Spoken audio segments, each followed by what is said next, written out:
Aaron, a little bit more than a week out. What are your thoughts on the offensive progression? I think we're making good progress. We're not quite game ready yet, but we're getting close.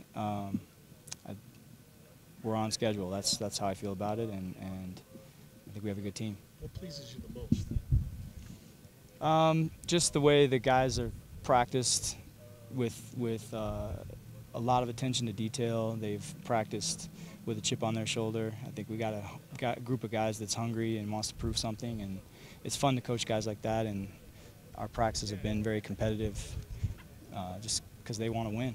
A lot of unknowns. What scares you the most? What keeps you up at night? Nothing. I'm not scared. I mean, that's part of the job, right? We got a tough schedule every week. Every week's feels like life or death. And it's just part of the deal. It's fun. Is there more pressure on you guys because of your September schedule to come out and running and going as well as you can do? Well, I don't think it's pressure. I mean, every game is huge, so it's not really pressure. But it's definitely true that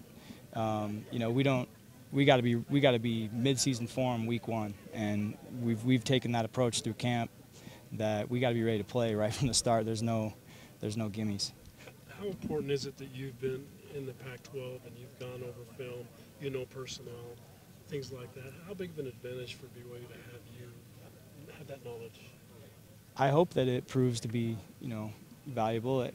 We got to win the games to prove it, but I am familiar with some of the teams we're going to play this year and have coached against some of these defensive coordinators a few times and know what they do. So, we'll see. Time will tell. If we win the games, then maybe it helped. But right now, nobody knows. What do you want to see from the quarterbacks tomorrow in that scrimmage?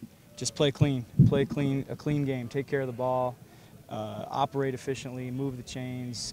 Get us in and out of the huddle, get us into the right run plays. We ask a lot of our quarterbacks, and it's not just throwing touchdown passes. It's running the team, managing situations. Tomorrow's going to be a lot of situation football, and it's just doing all the right things that give yourself a chance to win. And we want to be a smart team that always gives ourselves a chance. What stood out to you during that last segment, the 2-minute drill? Just the competitiveness of it on both sides. That drill is really hard in practice. It's actually harder in practice than it is in a real game because they blow the whistle when they get anywhere near us. We don't get to actually break tackles and see what we can do with the run after the catch. So it makes 2-minute hard in practice. And I thought the guys competed like crazy, and it was fun to watch them compete. And we made some good plays with the first group, and the second group came close, but it was good. Talk about the development of Jaron. It seems like when we've watched from the beginning of camp to where he's at now, he's made some pretty significant stride. Yeah, Jaron came home. First of all, he came home in great shape. You rarely see a return missionary that's that good of physical condition right away. He was ready to play right when he got home, physically anyway. But yeah, he's a smart guy. He's got a fast release, and he's accurate, and he's caught up quickly. So he's fighting to be in the mix out here, and he's got a bright future. We've talked a lot about competition with those quarterbacks, especially with Zach and Tanner, but it seems like Jaron is making that group a lot more competitive too. Is that fair to say? Or? Yeah, he is, and this sounds crazy, but Baylor Romney's a good player. He's right there. I mean, sometimes we just have to make tough decisions. There's not enough reps to just give everybody reps every day, but the gap from our top guy to the maybe a little more down the list is the margin is pretty narrow. These guys are good players, and it's fun to coach them. How far could tomorrow go to determining who the starter is? It's a factor. I mean, the whole body of work leading up to this has played into it as well, and tomorrow's just another day of information that we gather to decide what we're going to do.